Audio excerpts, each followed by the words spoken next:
ক্ষমতাসীন দল নির্বাচনে হেরে যাবে, খুব পরিষ্কারভাবে দেখা গেল জরিপে। তখন তারা ইলেকশন কমিশনকে বলল যে আমাদেরকে জেতাতে হবে।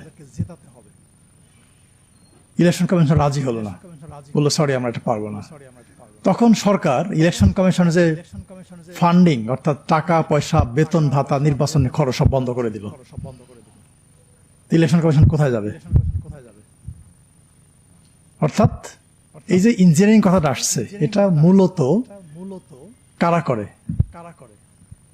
দলগুলো করে, সরকার করে, ক্ষমতাসীন দল করে। এটা তাদেরই টার্গেট, ক্ষমতায় থাকার টার্গেট। এবং আর যারা করে তারা, যারা ক্ষমতার বাইরে আসে তারা ক্ষমতায় আসার জন্য করে। এবং এইটা দুই রকম হয়, একটাকে আমি বলবো স্মার্ট ইঞ্জিনিয়ারিং, আর একটা আনস্মার্ট, যেটা সবাই বুঝে ফেলে। স্মার্টটা বোঝা যায় না, সহজ না, খুব কঠিন কাজ। যেমন ৮ নিয়ে অনেক কথা উঠছে, আমি আর ব্যাখ্যা দেবো না, কিন্তু ৮ সালে ইলেকশন নিয়ে IRI, ইন্টারন্যাশনাল রিপাবলিকান ইনস্টিটিউট, ওরা অবজার্ভ করে বলছিল best election in the history of Bangladesh. আমি কোট করে বললাম best election in the history of Bangladesh. তারা ঠিকই কথা বলছিল, বাট এখন there are lots of questions about this election. প্রচুর প্রশ্ন উঠতেছে, তাই না? এই যে 14 সালের নির্বাচন, আমরা সবাই কি বলি, মানে যারা আওয়ামী লীগের পক্ষে যারা সাফাই গায়, লজিক দেখায়, তারা কি বলে, বিএনপি ইলেকশন আসছে না, আমরা কি করব, আমাদের কিছু করার ছিল না। বাট এটা নিয়েও কিন্তু অনেক স্টাডি আছে।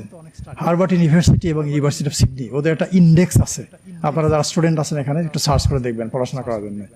PEI, perception of electoral integrity. ওরা এই নির্বাচনটাকে বলে ব্যর্থ নির্বাচন, ইংরেজিতে বলছে ফেইলড ইলেকশন। ঠিক এই টার্মটা ব্যবহার করছে। হ্যাঁ, যদিও আমরা বলি যে এটা আইনগতভাবে বৈধ ছিল, এরকম ছিল, এরকম ছিল, নানা রকম কথা বলি, বাট এরকম আমাদের প্রত্যেকটা নির্বাচন নিয়ে এই ইন্টারন্যাশনাল অনেক রকম রিসার্চ হয়েছে, নানা রকম কমেন্ট হয়েছে। এখন প্রশ্ন হচ্ছে ইলেকশন ইঞ্জিনিয়ারিংটা কিভাবে হয়? এটা সূত্রপাত হয় কিছুটা আসছে আলোচনায় নির্বাচন কমিশন নিয়োগ দিয়ে।